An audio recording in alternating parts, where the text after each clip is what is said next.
Somebody asked me a couple of questions about the relationship between effort and, quote, non-effort. They said, on one extreme you talk about cosmic unfoldment, pure consciousness, the levels of consciousness, and the other extreme you talk about the down and dirty work we have to do to free ourselves from our own humanity, our own humanness. And I really said, well, what's your point?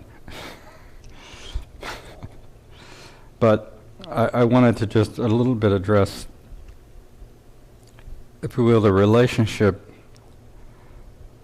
why there is a relationship between effort and surrender and awareness. Because on one level you can understand there are just different stages of our unfoldment, or our recognition of our highest self. So true to form, of course, I have a pretty picture.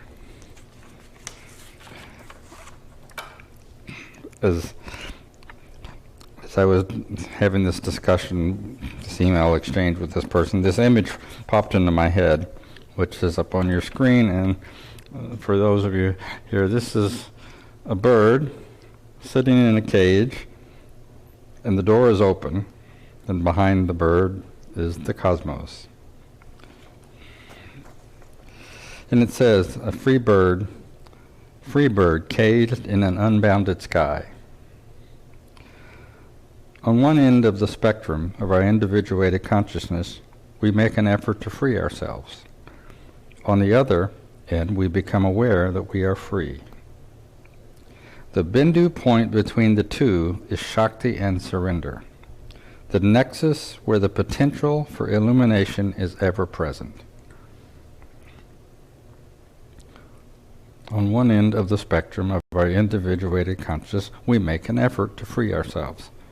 On the other end, we become aware that we are free. So this image, you see this little canary sitting there in the middle of the cosmos, somehow perceiving that it's in a cage, but at the same time recognizing that the door to the cage is open. And in a certain way, the whole thing speaks to us of the limitation of limited consciousness. That fundamental limitation of limited consciousness is the perception and even therefore the experience of being bound. We're sitting in the middle of this infinite, vast, pure openness, and yet we somehow perceive, experience, bitch and moan and groan, etc., that we're bound. So what is that? How can that be?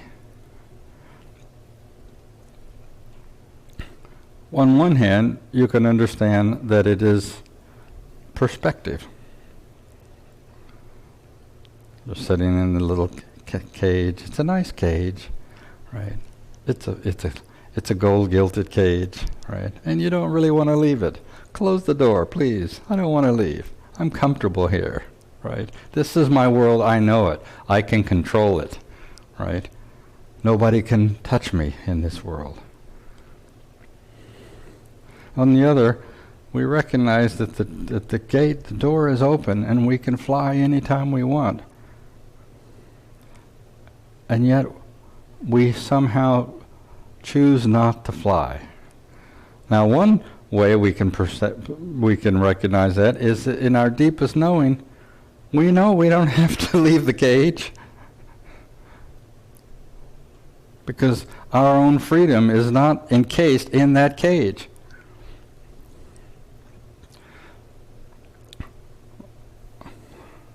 We make an effort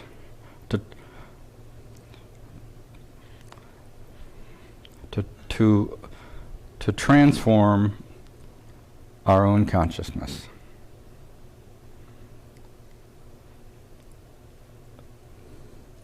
What's really happening is that our own consciousness is being transformed by grace. That giant bird in the sky is informing us that yes, we're a pretty little canary, but we're not different than that itself as that giant bird. And so there is an uncovering that takes place. There is the lifetimes of karma and tension and patterns that somehow, because we misunderstand life, buries us pebble by pebble, grain of salt by grain of salt, until at some point we can't see the light. We can't see the cosmos. All we see is this cage that we've somehow built ourselves into. That is the human experience. It doesn't have to be, but it often is, right? And those people who are fortunate enough to have received some degree of grace,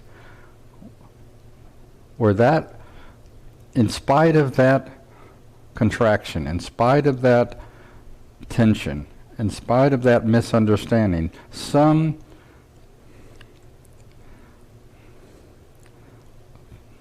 spark of insight begins to say, yeah, but you're not all that. You're not in that cage. See, the door's open. That grace is called Shaktipada, of course. It is the grace of the divine. It is the freedom-bestowing power of consciousness on its own individuated expression of itself, which happens to be you and I. The problem happens, if you want to think of it as problem solution, is because it manifests and expresses itself as us as individuals. We somehow lose sight. We think we're just a little canary in a cage with the open when we're actually the infinite universe. And because we lose sight of that, we feel incomplete. We begin to take action. Sometimes we take action that isn't really in our highest best interest, and certainly of the people around us. We create karma, etc. And we begin to bind ourselves, and we begin to bind ourselves. And what are we really binding? We are binding our own infinite consciousness into a limited consciousness. So we, in a sense, do that to ourselves through our actions, through our greed, through all those thou shalt nots that we read the other night, right? And so, on one hand, it is only fair that we have to make an effort to undo what we've done to ourselves. That, of course, is what's called effort, the path of effort. That path of effort ranges in so many ways, from the fundamental willingness or capacity to just be conscious as you move through your day, to not trip over something that's in the way. You just walk around it, right, with our eyes wide open, to being truly centered in ourselves. And as we engage our life, we are not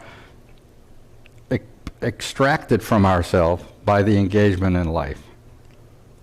And so the effort, and as I've often described it, is to remain in an open heart and to remain in that flow, and then engage life from that place of openness, from that flow. And that is the beginning, if you want to think of it that way, of the path of effort, of beginning to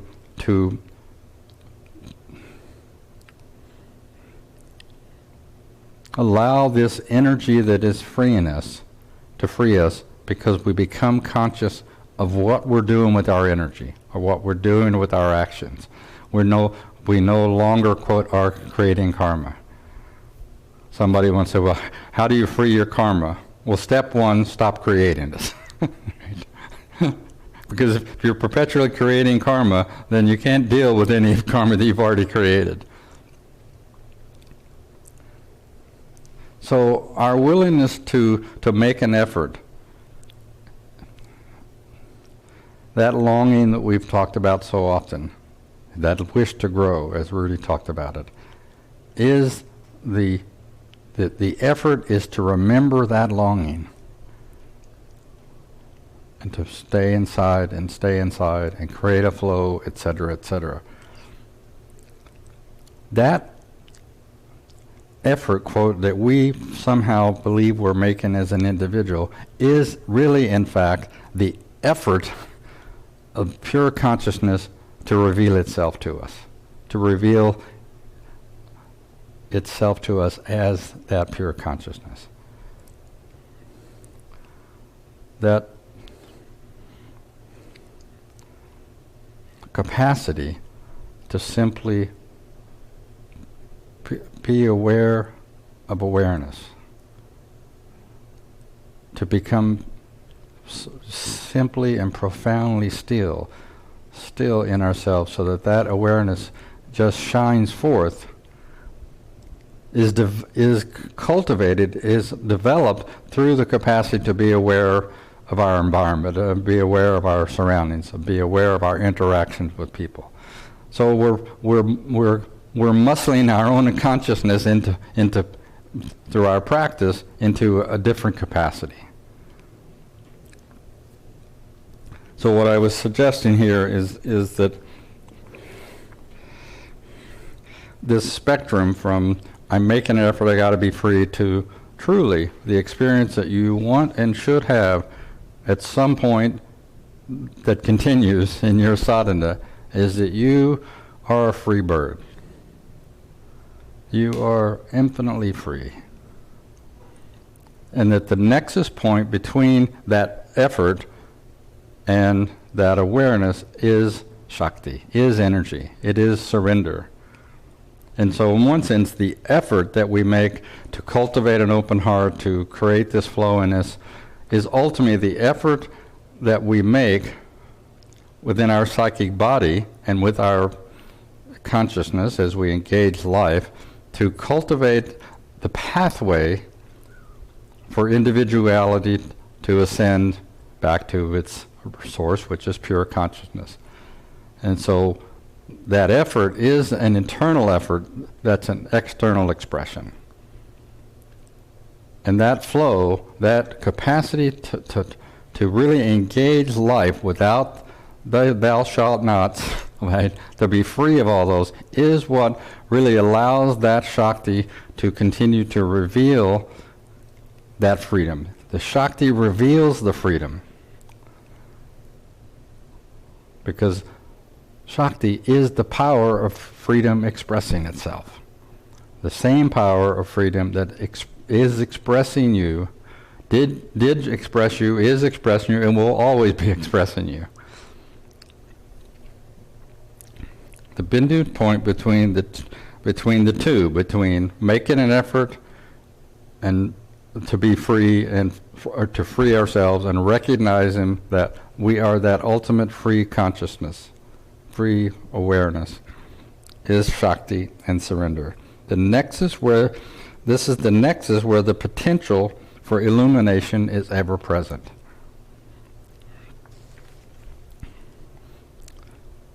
This is just another way of really understanding that it is, as the non-dual tantric practices became very prominent, and through centuries there was a secret that was not disclosed except in the highest of the guru-teacher relationship, and that was that shakti is the secret. That we become one with the shakti in order to know ourselves as consciousness. In our practice, in this type of practice, that is the focusing on the liberation of Kundalini, that's exactly what it's saying. That we withdraw our consciousness from its completely externalized awareness into to internalize it and become aware of the energy in which that consciousness functions, our mind, our emotions, our body movements, is all that energy functioning. And we cultivate that capacity. We internalize, we awaken the different dimensions of consciousness that are the Sushumna. The Sushumna is an energetic pathway for consciousness. And it has different dimensions, different levels. As I've said to you many times, the innermost highway of that path, of that central highway, is consciousness, the divine thread, Brahmanadi, pure consciousness, the divine light. And that is what we're ultimately trying to allow it to reveal itself, because we have discovered the necessity to truly surrender to life, to surrender to the shakti that is creating our life, and more importantly, the shakti that is freeing us. And what is it freeing us of? All our needs, all our emotions, all our this, all the doubt shots, none of it. Well, all of it. It's freeing us from one thing, the misunderstanding that we're not free. That happens because of grace. But in this discussion, these ancient tantric masters recognized that it was that coming to understand that electrical power in us is that pathway, and that it is the connection point between form and consciousness. And that is also our own individuated experience, right? We are form. We are the form of pure consciousness expressing itself in an individuated form. And in that, there is no separation between the consciousness, the power, and the form that it's expressing.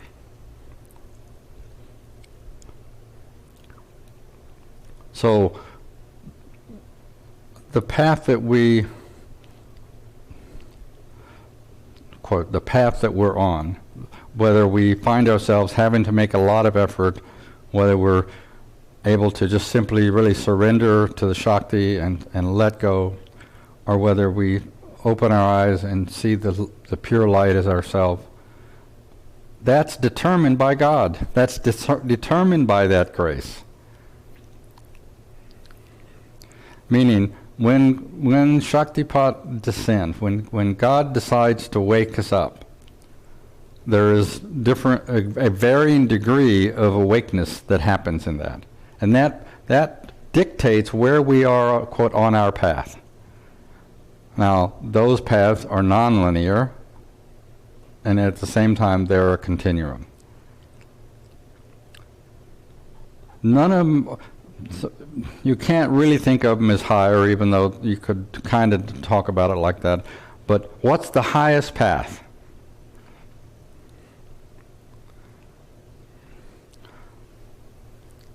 The one that you're on, right? The one that is required in each of us to allow that illumination to begin to unfold.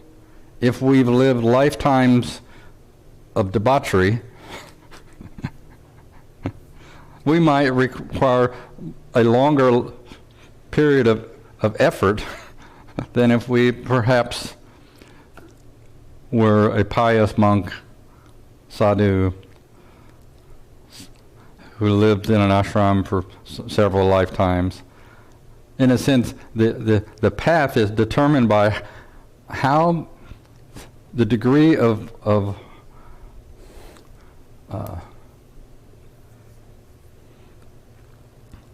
Well, the amount of debris that light is covered up by.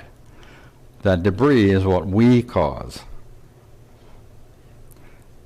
So when I say the highest path is the one we're on, is because you can't, it's not leapfrog. We don't go from the path of effort to pure awareness, anupaya, right? It just doesn't happen.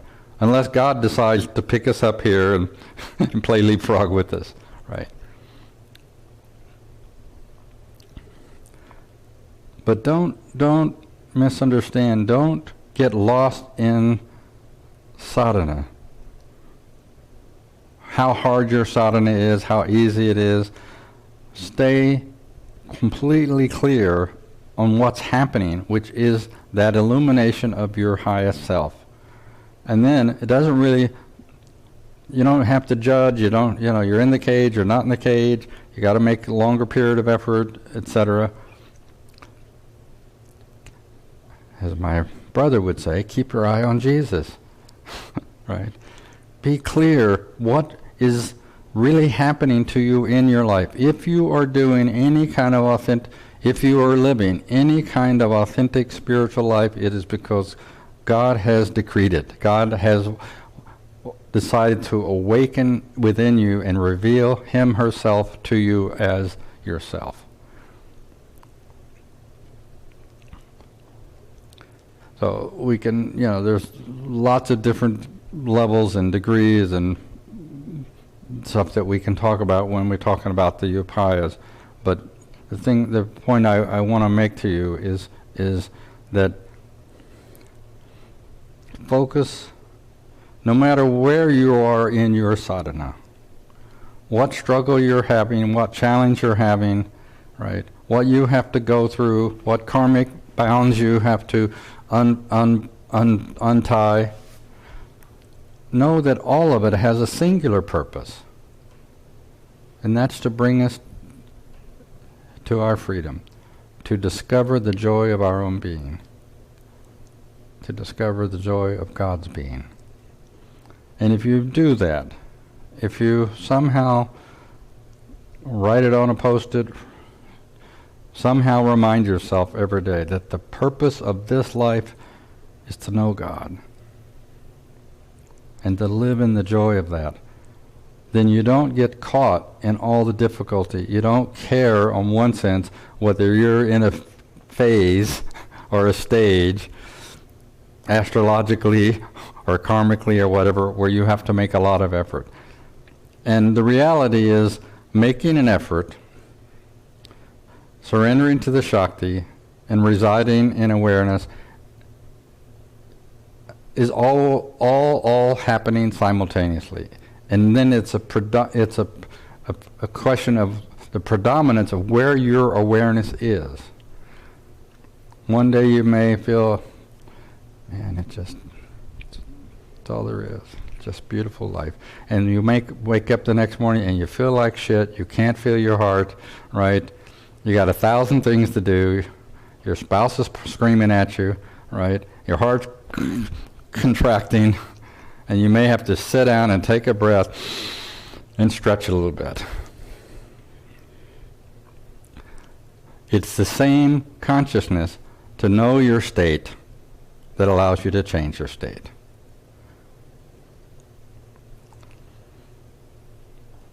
So, remember, you're a free bird.